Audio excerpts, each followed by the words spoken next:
नमस्कार मंडळी, आजच्या व्हिडिओमध्ये आपण काही महत्त्वाच्या गोष्टी पाहणार आहोत. कोणते पदार्थ एकत्र खाऊ नयेत हे बघणार आहोत. व्हिडिओ शेवटपर्यंत नक्की पहा. कोणते पदार्थ एकत्र खाऊ नये? 1. दुधाबरोबर आंबट पदार्थ. तळलेले पदार्थ व फळे हानिकारक असतात.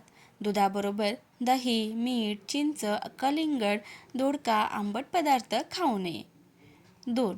दह्याबरोबर खीर, पनीर, दूध, कलिंगड, केळे, मुळा, गरम पदार्थ अथवा गरम जेवण नुकसान करते. 3. मधाबरोबर मुळा, कलिंगड, द्राक्षे, पावसाचे पाणी, गरम पाणी हे पदार्थ हानिकारक असतात व मध कधीही समप्रमाणात खाऊ नये.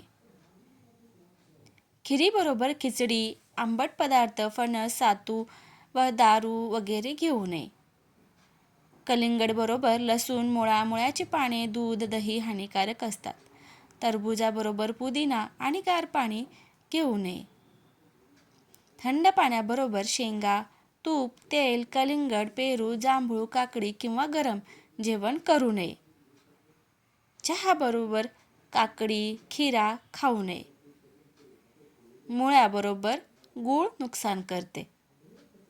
तांदळाबरोबर व्हिनेगार हानी करते.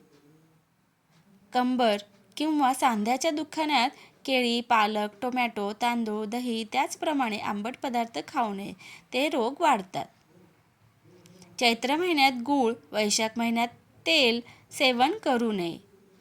ज्येष्ठ महिन्यात उन्हात फिरणे, आषाढ महिन्यात बेलाचे सेवन, श्रावण महिन्यात पालेभाज्या सेवन, कार्तिक महिन्यात दह्याचे सेवन, भाद्रपद आणि आश्विन महिन्यात कारल्याचे सेवन, मार्गशीर्ष महिन्यात जिऱ्याचे सेवन, पौष महिन्यात स्त्रीचा संग, फाल्गुन महिन्यात चण्याचे सेवन हानिकारक असते.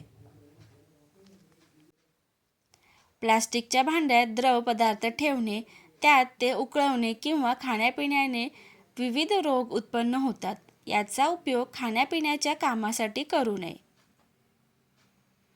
या व्यतिरिक्त कांस्य, तांबे किंवा पितळाच्या भांड्यात ठेवलेल्या वस्तू जसे तूप, तेल, आंबट वस्तू, दही, ताक, लोणी, रसदार डाळी, भाज्या इत्यादी विषयुक्त होतात. या भांड्यात पदार्थ जास्त वेळापर्यंत ठेवू नये. दूध आणि लिंबू, आंबट फळे किंवा दही एकत्र खाल्ल्यास पचनाचा त्रास होतो. माशांचा गरम प्रभाव आणि दुधाचा थंड प्रभाव यामुळे त्वचेचे विकार होऊ शकतात. गरम चहा आणि दुधासोबत थंड पदार्थ उदाहरणार्थ पकोडे, आईस्क्रीम खाणे टाळावे. मुळा आणि उडीद डाळीचे वरण किंवा पदार्थ एकत्र खाणे टाळावे, यामुळे अपाय होऊ शकतो. माहिती आवडल्यास व्हिडिओला लाईक, शेअर आणि सबस्क्राईब करायला विसरू नका. धन्यवाद.